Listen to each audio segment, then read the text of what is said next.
Hello everybody, my name is Jossie if you don't know me, and welcome to my booktube. For today's video, I'll be doing a spoiler vlog for Onyx Storm. I say with fear. The reason that I'm doing a spoiler vlog is because I think something that ages really well on YouTube is giving active predictions while you're reading and then seeing if they become true or false. Obviously, that entails talking about spoiling, so I'm sorry if you feel left out during this vlog if you don't plan on reading it for a while. I completely understand. It took me until December of 2024 to finish Iron Flame because I could not stand being left on a cliffhanger.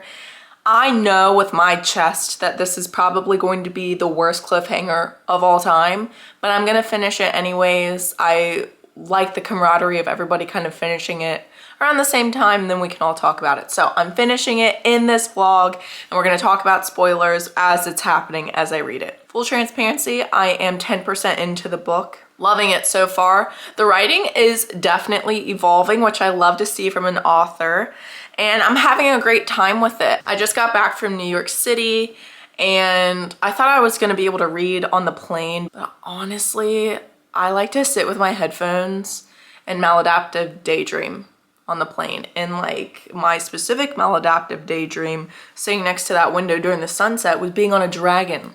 Hello, I was having the time of my life. The song that comes to mind when I was doing this specific maladaptive daydream was Waiting Game, the one from the Divergent movie. Oh, this will make you transcend no matter what you're thinking about. So let's talk about the 10% of what I have read. If you have not read Onyx Storm at this point and you do not want to be spoiled, now, unfortunately, is your time to leave. I'll see you later. How about that? Okay, so for the first couple of chapters, Xaden wasn't in it, and that really threw me off. He was only really spoken about in Violet's stream of consciousness, or he had done this yesterday or last night or a couple hours ago, but he was never in the present moment. And that was kind of freaking me out because I thought that he was, at this point, more gone than what he already is. Violet kept saying like when he would lose himself, and I'd be like, what the f are you talking about? I'm not included in this yet, you know what I mean? So when Xaden finally made his entrance by coming in shadow form and beating up the people that came to get Jack Barlow out, that was iconic. What's making me a little bit nervous, here's a prediction, is that Andarna's getting a lot of screen time. She's in Violet's brain a lot, and that does make sense because in Iron Flame, Andarna was in her sleeping state most of the time, but it's just really jarring coming straight from Iron Flame where Terran's the main voice in her head, and also not having really Xaden in her head, so it's really mostly Andarna right now. I am afraid / I really kind of predict that Terran is going to die. There are so many loopholes and strings that would need to also be cut if Terran were to die. You have Sigale, I've been calling her Sagel, but Sigale and Terran are obviously mated. There's that. You have Violet's sake if Terran died, but she already has another dragon that she's mated to, so that potentially could keep her alive if Terran did end up dying. Also, what you could even consider, I don't know if this has ever been explained or talked about, is if Sigale dies, does that affect Violet in any way? Because she's mated to her rider. There's a lot of holes that would need to be filled if any of those dragons were killed, but I have that theory and I'm very nervous about it. Where I just left off, and I'm not gonna lie, this sent me into a full panic, Halden. Halden's name came up, and it's that she's getting sent on a mission to find Andarna's family, essentially the 7th species of dragon, and Halden's the one that's supposed to go with her. Is this heading where I think it's heading? As soon as I saw Halden's name, my stomach dropped. I remember before Onyx Storm came out, there were so many theories of saying that Halden was Violet's ex. I haven't gotten that far yet, but by the way she's talking about Halden, it seems like there's some sort of past there. All she's really said is like, why Halden? And then something about like in her head, and they're like, because XYZ. And she goes, well, his short temper. And Xaden can't go. It's gonna be her and Halden. Are they gonna date? That's gonna piss me the off. Yaros, it's not funny. We've not met Halden to this day. Yeah, I'm nervous, and honestly, that is another reason why I didn't want to read it on the plane ride home, because I didn't want to read some that sent me into panic on the plane. I'm on lunch right now, I'm working from home, obviously. So I'm going to continue reading Onyx Storm until it's time for me to go back to work. Later, I'm probably gonna go to the gym and then I'm gonna read. I've seen a lot of my mutuals in a bad state when they end it. I've seen a lot of tears and a lot of it was satisfying and unsatisfying at the same time. Okay, I'll catch you in a little.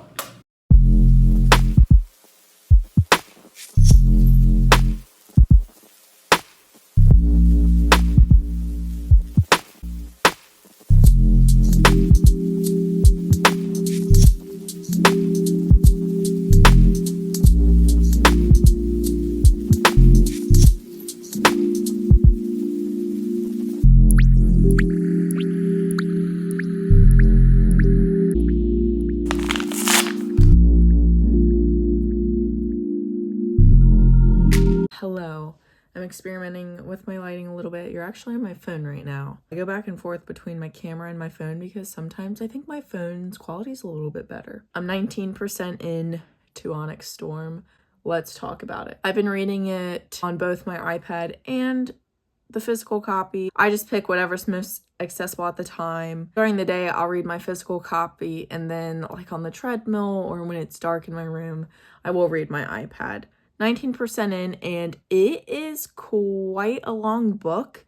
I feel like I'll be reading for like an hour and it only went up 5%. Hello? What are we doing? I just left off and they're about to jump each other's bones. So let's get into some theories of what I just read. The last scene, other than them each other, she and Garrick just encountered the silver-haired sage. It's very evident that she knows Violet and Violet does not know her. Not to state the obvious, homegirl has silver hair.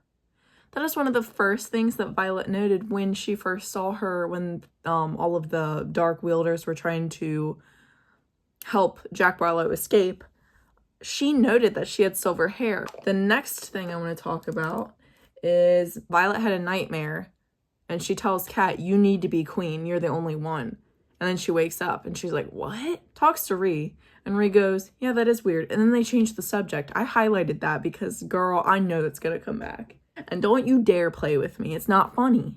Taryn just got, like, knocked out. And I was literally shaking on the treadmill. Hey, let's not play with me like that. It's 9 p.m. on a Tuesday and I have to go to work tomorrow. Kill anybody I care about and I'm calling in. And it's your fault, Yaros.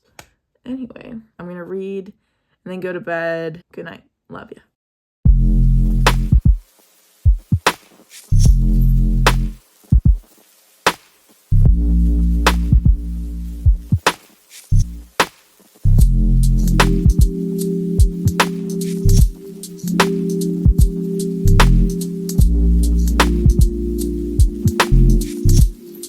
Hello everybody, it is 9:30 Wednesday night. I'm 27% into Onyx Storm, which is chapter 17. I'm trying to ingest everything as much as I can. I know every page I'm reading there could be an Easter egg, there could be an innuendo to something. And that leads me to my next question. So I've seen a trend on TikTok where people are talking about Dane's dad and they say, your son's a bitch. Hey, why are we saying that?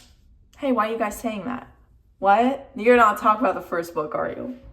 What did he do? And unfortunately, one of the last things I read is Violet asked Dane to break into her mom's old office and recite to her some information that her dad had left. Because he could manipulate that in any way. And he says to her, you're just gonna have to trust me. Dude, on another note, on a badass note, another one of the last scenes I read was Xaden brings everybody into like a training session where everybody has to use their signets against him. Him and Violet haven't touched in a while because he is now a professor and professors and cadets cannot date. Rightfully so. Codex went off for that. That probably should be in there. That's a little weird. Of course, Violet was the last one that he sparred. He wrapped them in shadows, touched on her because he hasn't been able to. By the way, Yaros, that is a great way to bring tension back, especially in like a long-term relationship throughout series where you can kind of get bored. Though in this specific book, there was plenty to be worried about. The tension was of no concern to me, but that just added to it. Loved it. I was reading every every single word, holding on to it, very well aware that I might be reflecting back on this scene as a memory and start sobbing.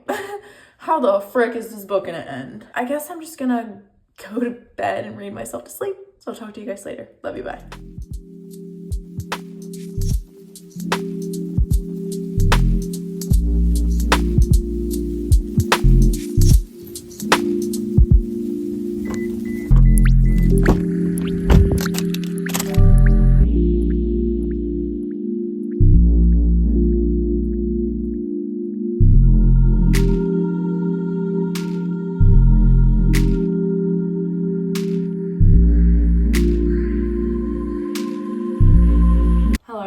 This is my third or fourth time recording this clip. In the first couple of rounds, I just looked like I had drank arsenic for dinner. I was not looking healthy. Anyways, let's just cut to the chase and keep this very simple. I'm 35, maybe 37% into Onyx Storm now. There's a lot going on.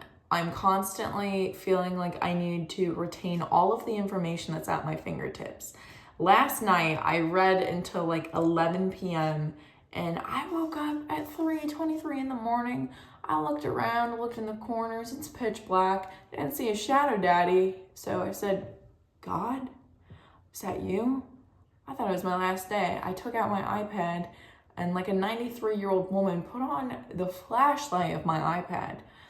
And nothing was there, so I opened up the Kindle app and I continued to read. The scene that I left off on, Dane got Violet her dad's book, which is good. I thought initially he was just going to give her information from the book. Violet has to solve a little riddle, a little 6-letter riddle, and the riddle goes, first love is irreplaceable. You know what this bitch's first thought was? Holden. Are you kidding me? It's interesting because a lot of people predicted this on BookTok, and I think it's actually really cool that y'all got that right. So if that was you, give yourself a little pat on the Violet has to answer the 6-word riddle, and I'm delirious. It's probably like 3:30 in the morning. And I'm like, oh my God, not Halden. And then she kind of goes on to explain like, well, my dad hated him and he would make it more broad. Then she goes on to explain, oh, it has to be about dragons. So me, I'm like, oh, she just told me the answer. I need to apply to graduate school. I'm smart. Dragon. And then to my surprise, when she goes, here goes nothing, Aimsir. And that's why you're Violet Soaringale and I am me reading in a dark corner at 3:30 in the morning like a peeping Tom creep. Let's just get that clear if there was ever any confusion. I almost feel like I'm being manipulated on purpose. I think Yaros is trying to make me think that so that whatever is actually is gonna happen is going to give me whiplash and smack me in the face. That's what happened in Iron Flame. So I can't wait for that. That was not funny and I'm not forgiving her for that freaking bullshit. I'm a very forgiving person and if anything's written well, I can usually get down with it. But if Xaden is going to be killed off or if he's genuinely going to become the enemy, and like if it's like an Anakin Skywalker arc where he can only be saved once it's like 30 years later and he's old and right before he gets killed, right? I don't want that. I want them to have their happy ending while they're young and nothing horrible happens. And what I'm also fearing is like, is Xaden gonna kill like Mira or Brennan or like one of her squad mates? Is he going to do something unforgivable? Or is he gonna die altogether? I don't understand why Holden's necessarily being brought up. I know that there's a purpose. I just don't know if I'm ready for that purpose yet. I don't, but again, I do think she's doing that on purpose. Violet and Xaden have to be endgame. It's not like Tamlin and Farah where it was very like, oh, we just met and we're in love. Like they have been established, growing. They have this mating bond that I'm pretty sure if one dies, the other dies. There's so many complexities into their relationship and I don't think that it's an option, right? I'm just really worried about my beloved characters. I'm going to read. Love you, bye.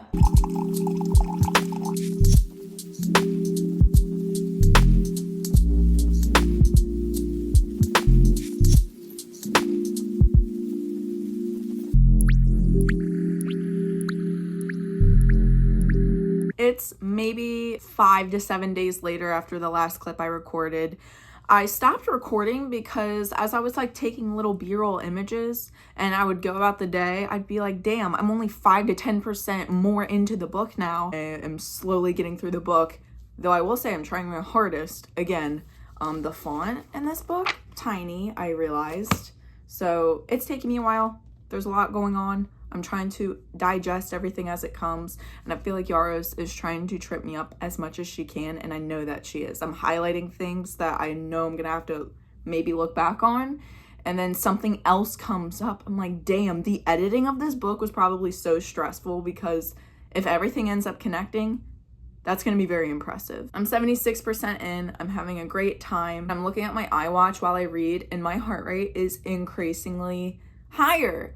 And it's funny because reading's supposed to be relaxing, and I am stressing the fuck out. It's Saturday, February 8th. I am dedicating today to just finishing this book, so you get to watch me do that. I've seen a lot of mutuals in tears at the end, so I'm pretty nervous. Oh, let's talk about some major plot points that I read between the last clip to now.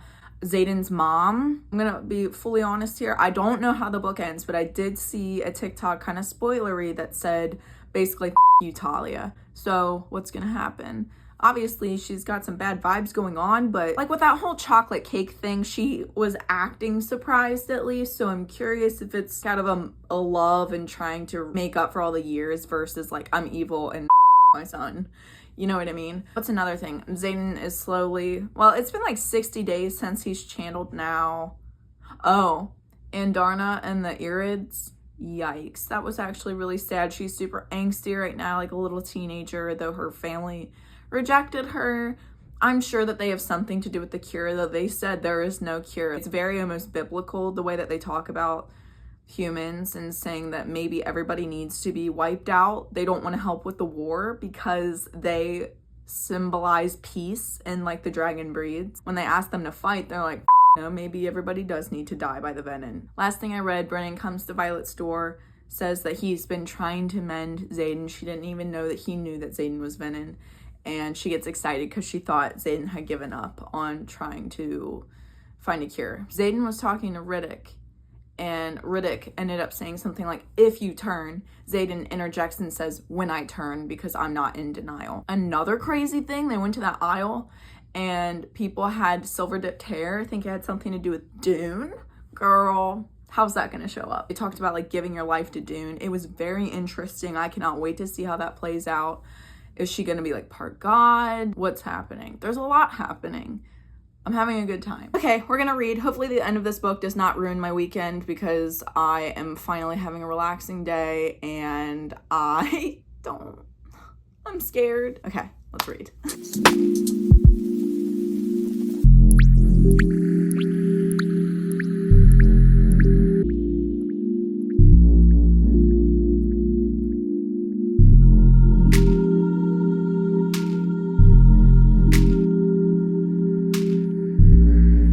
And Darna left. It's so sad. I didn't even cry when Liam died. It was really sad, but there's something about the bond with dragons that is just so soul crushing. And how Violet was like, I love you, I want the best for you. And Darna's about to speak and then she's just gone. And then the next couple of pages, Violet's just not okay. I just love Terran so much. He leaves the bond wide open for her so that she has unrestricted access. The dragon bonds in Fourth Wing are genuinely some of my favorite bonds I've ever read, and they're pretty common in fantasy. They're so sacred, they nearly border religion, and I even prefer them over the mating bond between Xaden and Violet. I mean, not that I don't love them, but imagining having somebody in your head at all times. They know everything about you, and you are each other's life source. You do everything for each other, but in a very platonic, soul-tied way. It's just so soul-crushing, the thought of having that being ripped away from her.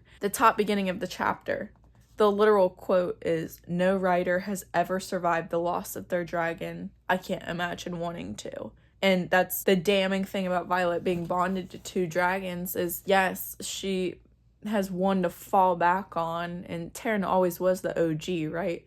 But now she suffers the loss that kills everybody, but she doesn't get to die with her dragon, which is like a slight honor in a way. So she just has to live through that. That's insane. That is truly ouch.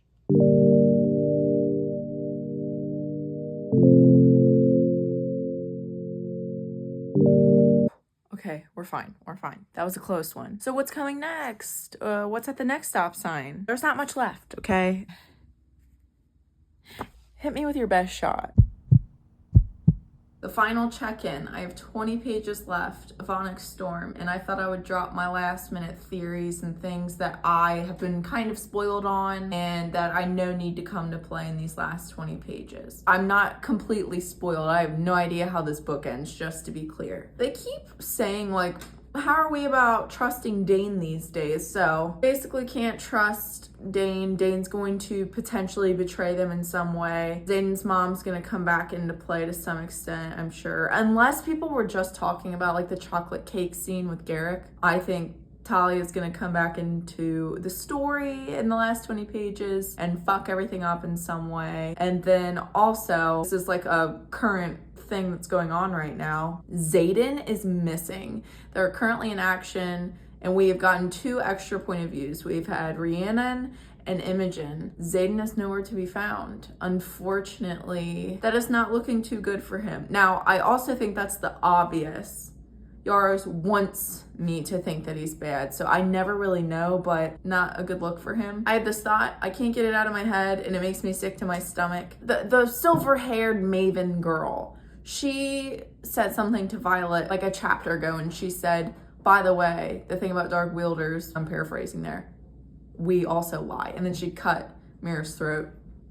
Mira is alive at this moment, at least. Is Zayden lying? Has he just been presenting good? The one thing I have heard about the end of this book is it's a mind fuck. I just need to bite the bullet, read it. It sucks because I think when you pull yourself into the present moment when you're reading a novel this big and major plot points are happening, you know that you're never gonna read this again for the first time.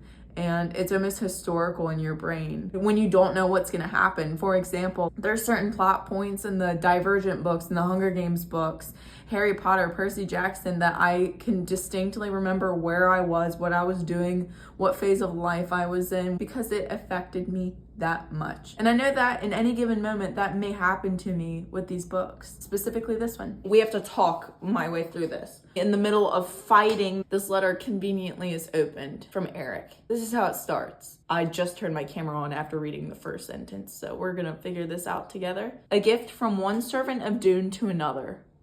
Huh? I must warn you, only those touched by the gods should wield their wrath. I will pray to her that she need not use it to avoid reacquainting herself with the other who curries her favor. Her path is still not set. She's currently trying to strike Theophany with a lightning bolt, and she just keeps missing her because she's so fast.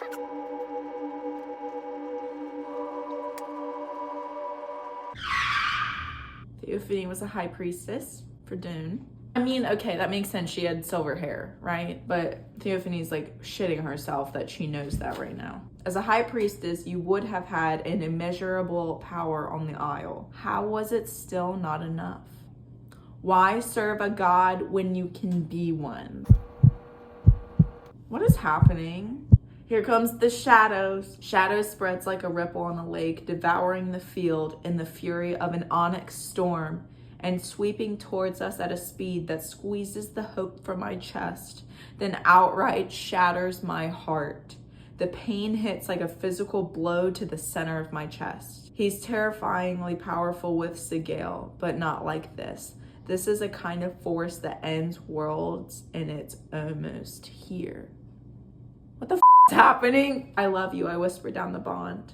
And the ice cracks, but it's not enough to halt the approaching wave of darkness. Strike. Use the darkness. What? Wait. Is Taryn telling her to channel? What the f? Wait, what the f? He was the very thing that's taking Xaden from me. I never dreamed that taking every possible path to cure him would lead to his choice. The fire devouring me from the inside out threatens to consume my very bones, and for a second I debate letting it.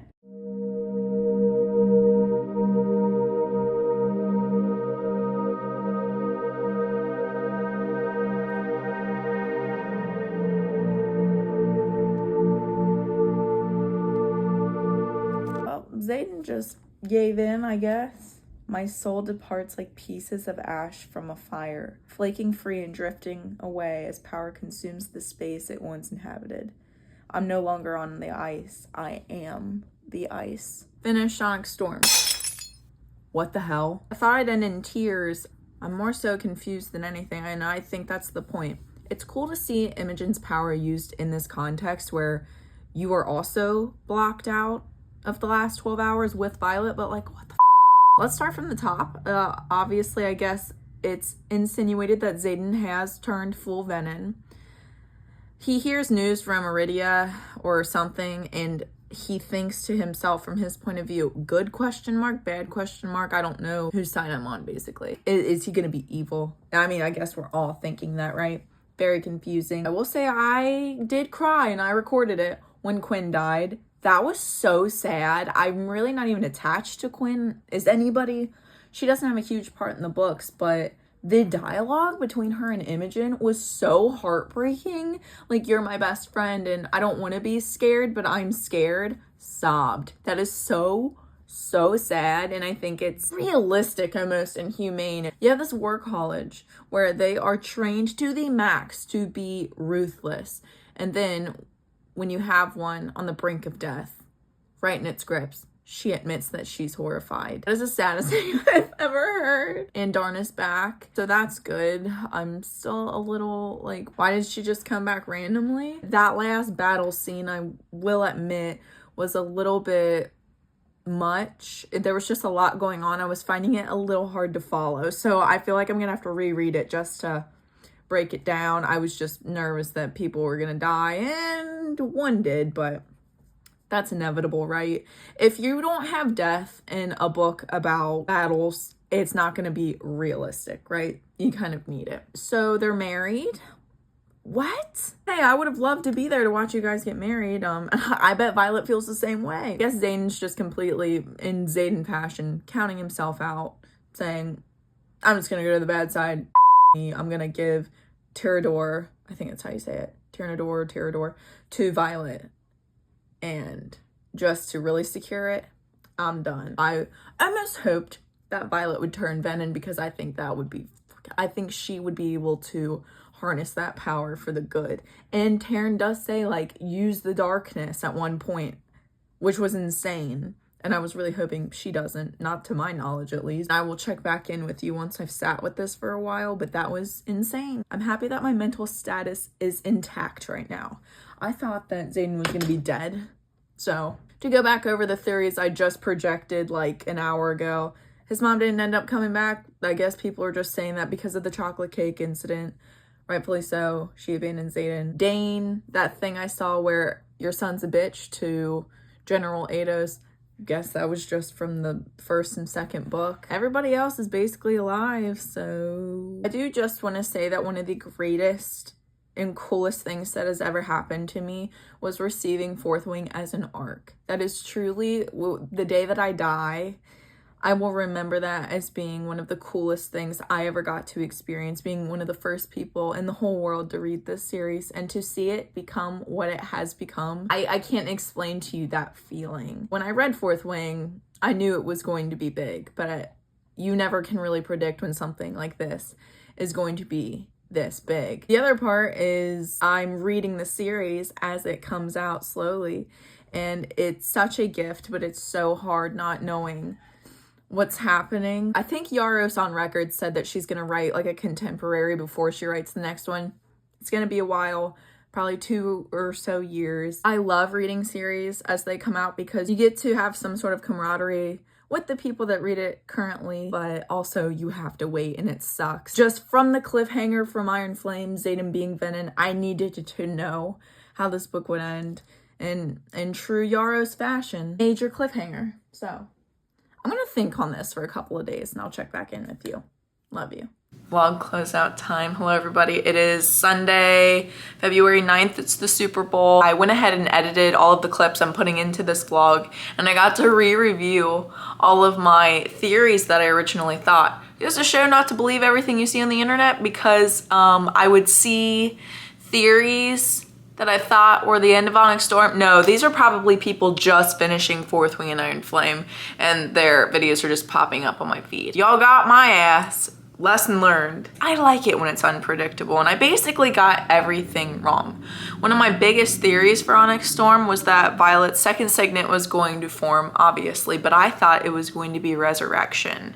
And I thought that she was gonna have to use that Resurrection signet specifically to bring back her father to help find the cure, but that's what his journals ended up taking place of, so it wasn't needed. And for her signet to be a Dreamwalker, I never would have guessed that. That is so interesting. That was a very fun component to read about and to be wrong about. The one thing I think I was close-ish to was, and it's not even close, I thought Taryn was gonna die with my whole chest. Do I still think that might happen? There's 5 books commissioned, maybe in the 4th or 5th. Yeah, I feel like I can see that happening. But I wasn't wrong about a dragon leaving, so to say. Did not anticipate it to be Andarna. So I think I already went over a lot of the theories that I got wrong, like in my, I just closed the book and turned on the camera in my state of shock. Now that I've had a little bit of time, as in a day, to digest the ending, I am feeling a little bit sore about Xaden, especially watching myself read those paragraphs where Xaden shatters and his soul starts to fragment. I guess I was just numb at that point. I didn't really realize what was happening. We lost Xaden essentially. But again, we did get that stream of consciousness where he goes good question mark, bad question mark. It's not like he was thinking, I can't wait to burn the world down, you know what I mean? I hope you enjoyed the book as much as I did. I ended up giving it 5 stars. I don't know if that's gonna change over time. I do think that the ending was rushed, but all in all, very fun book. Had such a fun time. Cried twice. Moving forward, I'm really hoping it's not an Anakin Skywalker story arc, but Violet is so intelligent that I do think that they'll be able to find some way around the Venom thing. Thank you if you've made it this far. You can find me everywhere else at Very Jossie, specifically Bookstagram and TikTok, and I will catch you in the next one. Love you, bye.